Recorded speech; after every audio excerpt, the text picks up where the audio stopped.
নমস্কার বন্ধুরা, আপনারা দেখছেন এই মুহূর্তে আপনাদের নিজের চ্যানেল, প্রিয় চ্যানেল 22 বর্ধমান। আমি অলোক রঞ্জন। দীর্ঘ প্রায় 15 দিন ভীষণভাবে শরীর খারাপের মধ্য থেকে উঠে এসে আবার শুরু করলাম। এখনও পর্যন্ত আমার কাশি কমেনি, তো কাশির জন্য আপনাদের খানিকটা ডিস্টার্ব হবে, একটু নিজের মনে করে ক্ষমা করে দেবেন। ভলিউমটা যখনই বাড়াচ্ছি তখনই কাশি শুরু হয়ে যাচ্ছে।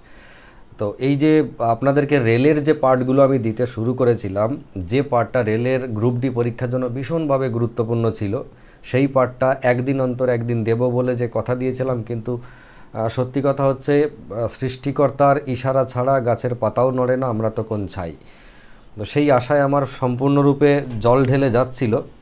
আমার লাইফে সব থেকে বেশি দিন অসুস্থ থাকা হচ্ছে এবার, প্রায় 15 দিন 103-4 জ্বর নিয়ে কাটিয়েছি। অসম্ভব দুর্বলতা, কোনো ক্লাস নিতে পারিনি। আমার জীবনের সব থেকে বেশি ক্লাস কামাই এইবার হলো। যাই হোক, আমি তার মধ্যেও জ্বর জ্বালা সব কাটিয়ে উঠেছি, আবার ক্লাস নিতে নতুন করে শুরু করেছি।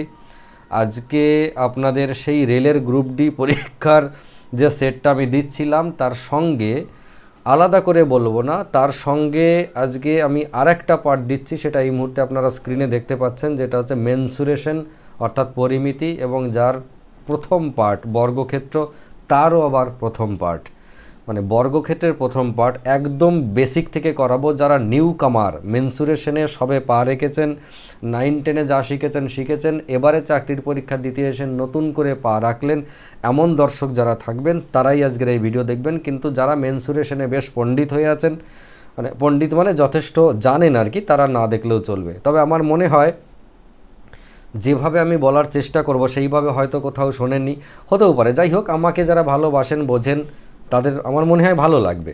তো সঙ্গে থাকুন, ভালো লাগুক না লাগুক সঙ্গে থেকে দেখুন কেমন লাগে। আমি একদম বেসিক থেকে শুরু করছি, ঠিক আছে? যেখানে বলা যেতে পারে একেবারে বর্গক্ষেত্র কাকে বলে দিয়ে শুরু করলাম। বর্গক্ষেত্র কাকে বলে? এটা একটা চতুর্ভুজ, মানে একদম হাস্যকর বিষয় মনে হতে পারে, কিন্তু শুনবেন। বর্গক্ষেত্র একটা চতুর্ভুজ যার 4টে বাহুই সমান, কেউ ছোট বড় নয়, যার 4টে কোণই সমকোণ মানে 90 ডিগ্রি, এবং যাদের বিপরীত দুটো বাহু পরস্পর সমান্তরাল। সমান এবং সমান্তরাল, যেটা আমরা বর্গক্ষেত্র বলে থাকি।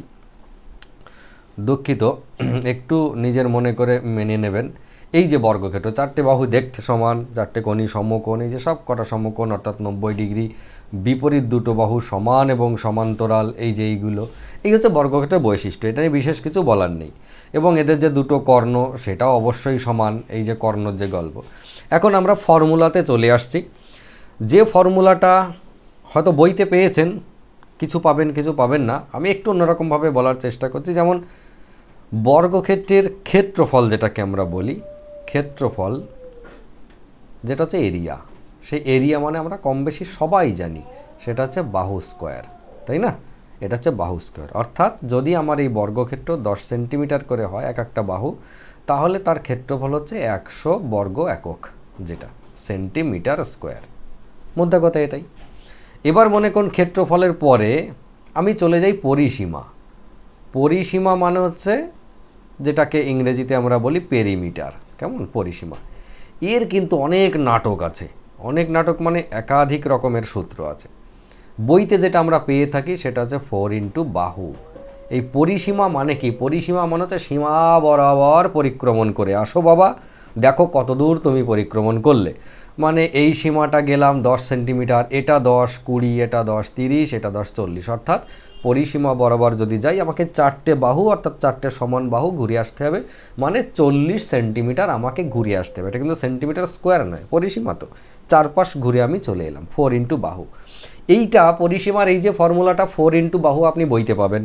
এখন দেখছি ইদানিং একটু এক্সট্রা দিতে শুরু করেছে। যেমন আর কীভাবে আমরা পরিসীমা বলতে পারি? প্রথমত 4 বাহু বা 4বার বাহুর যোগফল, এটাকে আমরা আর এক রকমভাবে বলতে পারি। 4 বাহু না বলে দেখুন 4 এরিয়া বা 4 ক্ষেত্রফল বলে দিলাম, এই √ওভার ক্ষেত্রফল। 4 √ওভার ক্ষেত্রফল কেন বললাম? এটাও কিন্তু পরিসীমার ফর্মুলা। এটা হচ্ছে যখনই আমরা এরিয়াকে বর্গমূল করব, মানে ক্ষেত্রফলকে বর্গমূল করব, অর্থাৎ এই যে 100 পেয়েছিলাম, 100কে বর্গমূল করলে আমরা 10 পাবো, যেটা হচ্ছে বাহু। অর্থাৎ 4 ইন্টু বাহু হলো, বাহুর বদলে আমরা ক্ষেত্রফল লিখলাম বা এরিয়া লিখলাম এই জায়গাটা, একটু খেয়াল করবেন কিন্তু।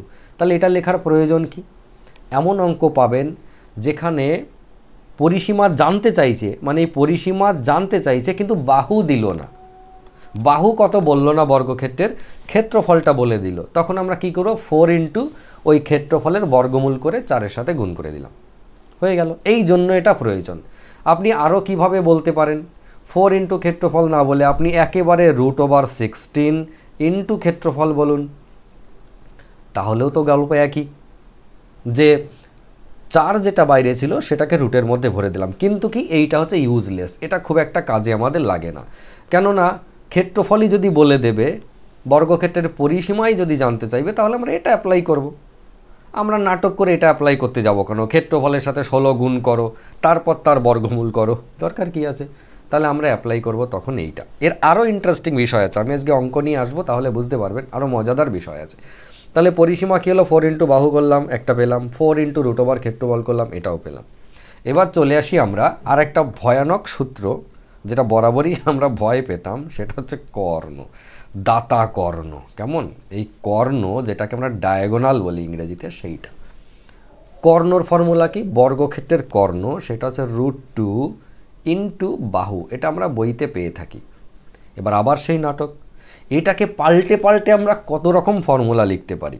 খেয়াল করুন, যেটা আগে লিখছিলাম, √2কে রেখে দিলাম, বাহুর বদলে আমরা আবারও √ওভার ক্ষেত্রফল লিখতে পারি বাহুর বদলে, কারণ √2 ইন্টু বাহু। আবার কি করতে পারি আমরা, এই √2টাকে আমরা ভিতরে ভরে দিতে পারি, মানে √ওভার 2 ইন্টু ক্ষেত্রফল। খেয়াল করুন, ক্ষেত্রফল বানানটা যা লিখছি না, সব চমকে যাবে। তাহলে √2 ইন্টু ক্ষেত্রফলটা একেবারে লবঢঙ্কা হয়ে গেছে। ও, √2 ইন্টু ক্ষেত্রফল, পেনটাপে লিখছি তো, হাতের লেখাটা অসাধারণ হচ্ছে। তো এই যে কর্ণ মানে ডায়াগোনাল, যার ফর্মুলা √2 ইন্টু বাহু বা √2 ইন্টু ক্ষেত্রফল, যে একই কথা। কর্ণ জানতে চাইছে বর্গক্ষেত্রের, কিন্তু বাহু দিল না, দিল ক্ষেত্রফল। তো সেক্ষেত্রে কি করব আমরা, কত দুঃখিত হব, এই ফর্মুলাটাকে ইউজ করব। আচ্ছা, এর আর কি ফর্মুলা হতে পারে? খেয়াল করে দেখুন তো, কর্ণ মানে যেটা কর্ণ সেটাই কিন্তু অতিভুজ, তাই না? যেটা ডায়াগোনাল বা কর্ণ সেটাই কিন্তু অতিভুজ। আমরা অতিভুজ কথাটা কোথায় ব্যবহার করে থাকি? সেটা হচ্ছে যে কোনো চতুর্ভুজের ক্ষেত্রে। এই যে মনে করুন একটা চতুর্ভুজ এরকম আমরা আঁকলাম, এই চতুর্ভুজের এইটা হচ্ছে কর্ণ হলো। এবং অতিভুজ যে কথাটা পিওরলি অতিভুজ ব্যবহার করি, সেটা হচ্ছে কিন্তু অবশ্যই একটা ত্রিভুজের ক্ষেত্রে, মানে এইটা হচ্ছে অতিভুজ। যে ত্রিভুজটাকে যদি আর একটা হাফ এখানে জুড়িয়ে দিই, তাহলে সেও কিন্তু চতুর্ভুজ হয়ে যাবে, এবং যেটাকে আমি যে অতিভুজ বললাম এখনই, সেটা আবার কর্ণতে ট্রান্সফার হয়ে যাবে। তো যে ভাষাই বলি না কেন, কর্ণ বলি বা অতিভুজ বলি, সে কিন্তু এই বাবুই, অর্থাৎ ত্রিভুজের ক্ষেত্রে অতিভুজ, চতুর্ভুজের ক্ষেত্রে সে হচ্ছে কর্ণ। কেমন?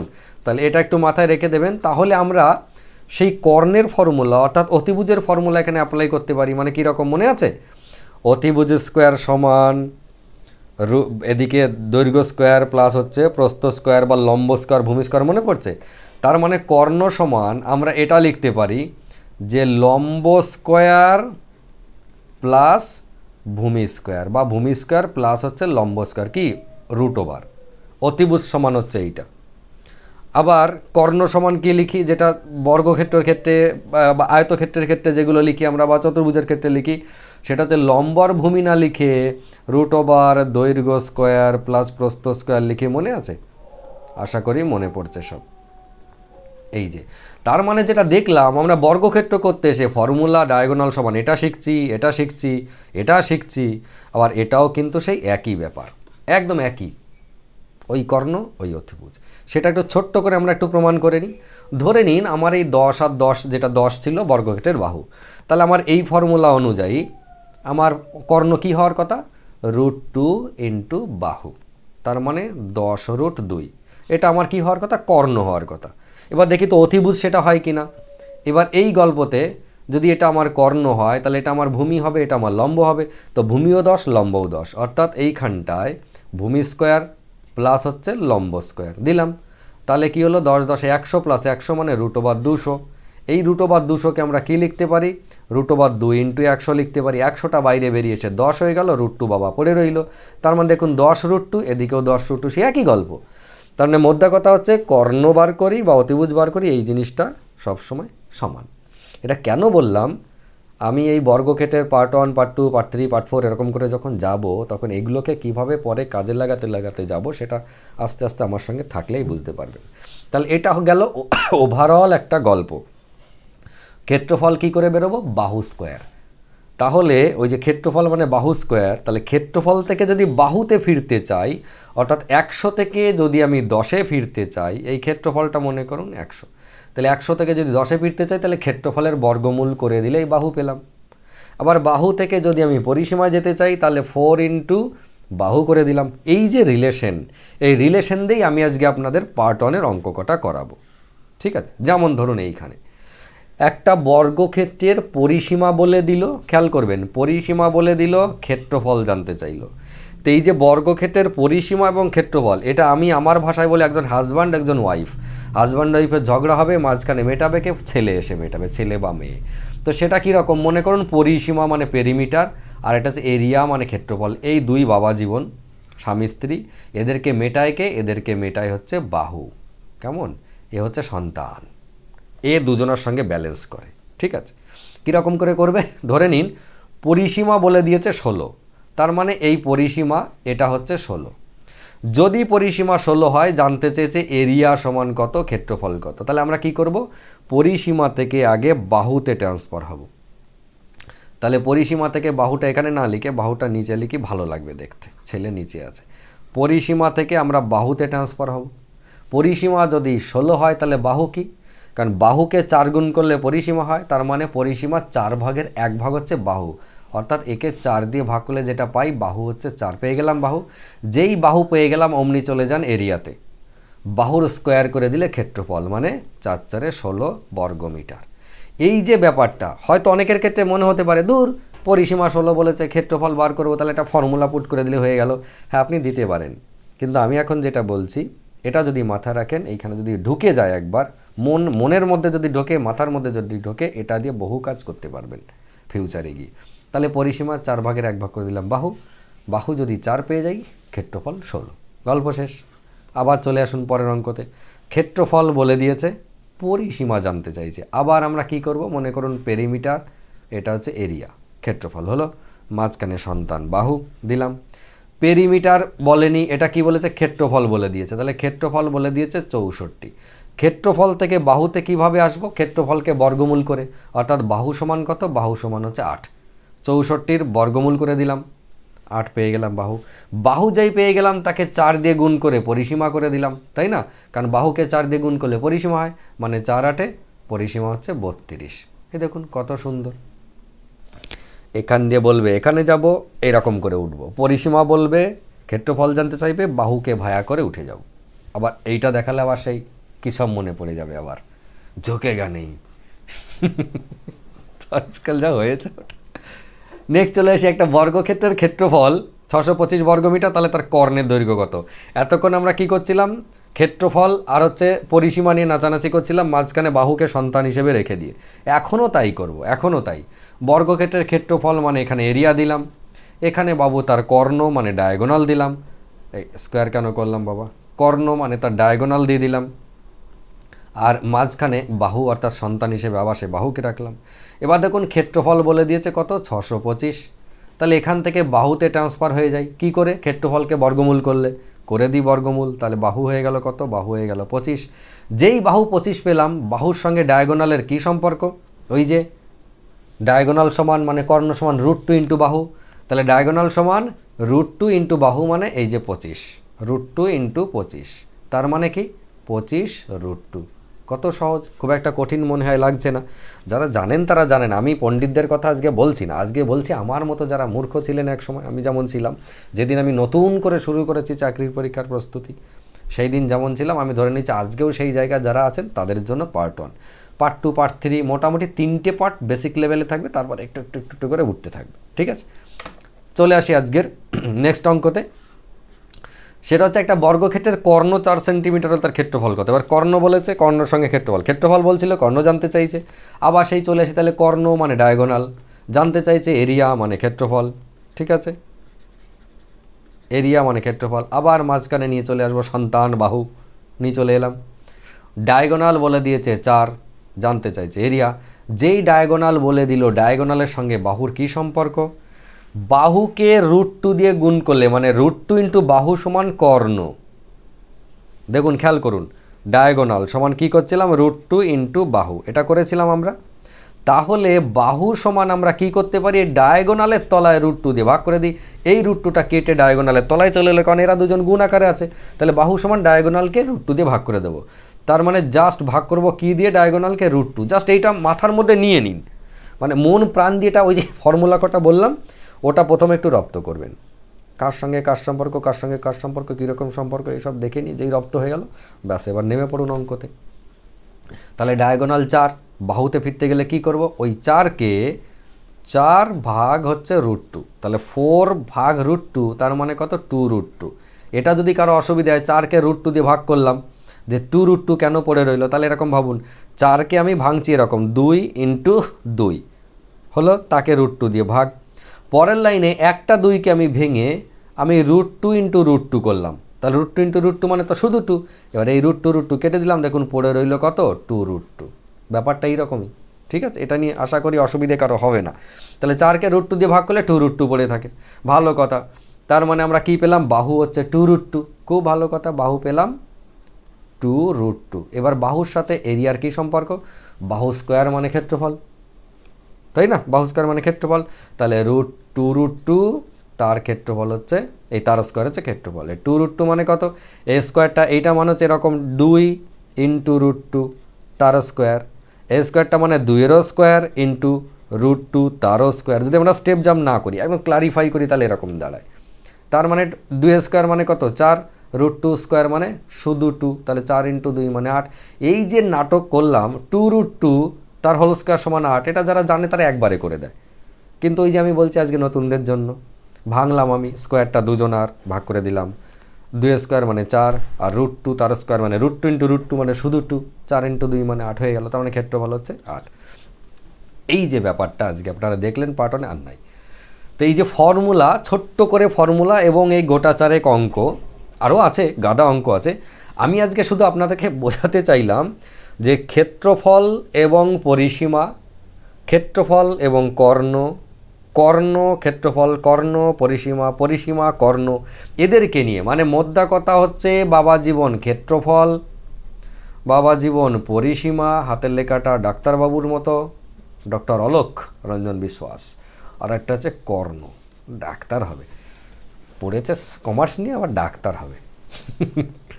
এই যে মানে এদের তিনজনের সাথে রিলেশন, এই দুজনা, এই দুজনা, আবার কি এর সাথে উল্টো, এর সাথে উল্টো, আবার এর সাথে এর, এই যে ব্যাপারটা, আবার এর সাথে এর, মানে দেখুন কত রকমভাবে রিলেশন। ক্ষেত্রফল পরিসীমা, পরিসীমা কর্ণ, কর্ণ পরিসীমা, পরিসীমা ক্ষেত্রফল, ক্ষেত্রফল কর্ণ, কর্ণ ক্ষেত্রফল। যাই বলুক না কেন, আপনি এই বাহুকে মানে ছেলেকে মাঝখানে টানবেন, দুজনার মাঝে ছেলেকে রাখবেন, ঝগড়া ঝামেলা কোনো দিনই হবে না। এ বলবে ছেলের মুখ চেয়ে সহ্য করছি সব, বাবা বলে, শুনেছি আমি, ছেলের মুখ চেয়ে সহ্য করছি, নাহলে কবে ছেড়ে চলে যেতাম ঘর। মাও বলে ছেলেটার মুখটা চেয়ে শুধু সহ্য করছি, নাহলে কবে ছেড়ে চলে যেতাম। অদ্ভুত ব্যাপার, আমার মাথায় ওই জন্য এলো, ছেলেকে যদি মাঝখানে আনা যায়, বাবা মাকে, হাজব্যান্ড ওয়াইফকে টাইট করে ধরে রাখা যায়। যাক, আজকের ভিডিও কেমন লাগলো সেটা একটু জানাবেন। যেতে যেতে আমি টুক করে আমার একটু ব্যবসার কথাটা বলে দিই, এটা একটু শুনতে হবে। যাদের যাদের রাগ হয় ব্যবসার কথা শুনতে, তারা টুক করে ভিডিওটি কেটে দিয়ে গুটি পড়ুন, মানে অন্য ভিডিও দেখতে শুরু করুন। সেটা হচ্ছে আমাদের এই মুহূর্তে 2023-24কে টার্গেট করে WBCS ব্যাচ অ্যাডমিশন চলছে। আগের 22কে টার্গেট করে তো WBCS প্রিলি হলো, তার সঙ্গে মেন ওরিয়েন্টেড। 2023কে টার্গেট করে যারা মেনে পড়তে চান WBCS, তারাও চলে আসতে পারেন, কেননা সেপ্টেম্বরের ফার্স্ট উইক থেকেই 2023কে টার্গেট করে মেন, যাদেরকে আমরা প্রিলি পড়িয়েছি তাদেরকে মেনের প্রস্তুতি দেবো। নতুন যদি কেউ আসতে চান মেনের ব্যাচে ভর্তি হতে পারেন, নতুনদেরকে অ্যালাউ করা হচ্ছে। আর যদি আপনারা একদম নতুন ব্যাচে WBCS যেতে চান তাহলে আসতে পারেন। প্রিলি প্লাস মেন এই ওরিয়েন্টেড ব্যাচ তৈরি হয়েছে এবং তার অ্যাডমিশনও চলছে খুব তাড়াতাড়ি, অর্থাৎ সেপ্টেম্বর মাসেই ক্লাস শুরু হবে। তার সঙ্গে জেনারেল কম্বাইন সেটাও নতুন ব্যাচ শুরু হয়ে গেছে, লাস্ট ব্যাচ শুরু হয়ে গেছে, একদম নতুন ব্যাচের অ্যাডমিশন চলছে, ভেরি রিসেন্ট তারও ব্যাচ শুরু হবে। SLST পিটির জন্য যদি কেউ আসতে চান আসতে পারেন। কলকাতা পুলিশের ব্যাচ চলছে, সামনে তো পরীক্ষা জানেন, যেটা সেপ্টেম্বরে পরীক্ষা হওয়ার কথা ছিল সেটা হয়তো এই অক্টোবরে পরীক্ষা হওয়ার কথা ছিল, সেটা হয়তো ভুল বলছি মনে হচ্ছে, একটু গোলমাল পাকিয়ে যাচ্ছে। সেপ্টেম্বরে হওয়ার কথা ছিল অক্টোবরে, মানে 1 মাস পিছোচ্ছে কেবির পরীক্ষা। যখন হওয়ার কথা ছিল শুরুতে তার থেকে 1 মাস পিছোচ্ছে, কেননা হ্যাঁ এবার মনে পড়েছে নভেম্বরে পরীক্ষা, কেননা অক্টোবরে দুর্গা পুজো আছে, কালী পুজো আছে, পুজোর পরে পরীক্ষাটাকে টেনে নিয়ে যাচ্ছে, এটা খবর পেলাম লাস্ট, মানে পুজোর মধ্যে আর হচ্ছে না, পুজোর পরে হচ্ছে, ফলে আরও 1 মাস টাইম পাওয়া গেল যারা কেপির জন্য প্রস্তুতি নিচ্ছিলেন। এবং যারা বিভিন্ন জায়গায় শিখে এসেছেন, যদি একদম পিওরলি প্র্যাকটিস ব্যাচে আসতে চান আমাদের, তাহলে সেটার জন্য অনলাইন এবং অফলাইন যতগুলো কোর্সের কথা বললাম প্রত্যেকটা অনলাইন এবং অফলাইন ফেসিলিটি আছে। অর্থাৎ আপনি অনলাইনে চাইলে অনলাইনে করতে পারেন, অফলাইন অ্যাডমিশন নিতে চাইলেন অফলাইনও আলাদা করে নিতে পারেন। ঠিক আছে, অনলাইন অফলাইন দুটোই আছে। এবং এটা ভালো খবর দিচ্ছি, আমরা আশা করছি এবছরের মধ্যেই, অর্থাৎ ডিসেম্বরের মধ্যেই আমরা নতুন ব্রাঞ্চে শিফট হয়ে যাব। এখন আমাদের ইনস্টিটিউটে যে এরিয়া আছে তার থেকে প্রায় 6 থেকে 7 গুণ এরিয়া হচ্ছে, 3.5 থেকে 4,000 স্কোয়ার ফিট হচ্ছে। সেখানে ব্যাচ অনেকগুলো একসাথে শুরু করতে পারবো, অনেক স্টুডেন্ট ক্যাপাসিটিও হবে, ফলে আমরা ফিজটাও অনেকটা কমাতে পারবো আশা রাখছি। হয়ে গেল তো সব বলা? হয়ে গেছে গো। মোটামুটি ওপরে নিচে স্ক্রিনে স্ক্রল হচ্ছে, যে কোর্সগুলো দেখতে পাচ্ছেন তার সবগুলো কোর্সই চলছে, নতুন কোর্সের অ্যাডমিশন চলছে। আপনারা যদি আসতে চান তাহলে ফোন নাম্বারের ওপর নিচে স্ক্রল হচ্ছে, সুন্দর করে একবার সকাল 9টা থেকে রাত্রি 9টা লিখে দেওয়া আছে, সেইভাবে কন্ট্যাক্ট করে চলে আসবেন। আমি আগামীকাল আপনাদের জন্য এই মেন্সুরেশনের অর্থাৎ বর্গক্ষেত্রের পার্ট 2 নিয়ে হাজির হচ্ছি। ততক্ষণ সবাই ভালো থাকুন, সুস্থ থাকুন, সুন্দর থাকুন এবং দেখতে থাকুন আপনাদের নিজের চ্যানেল, প্রিয় চ্যানেল 22 বর্ধমান। নমস্কার।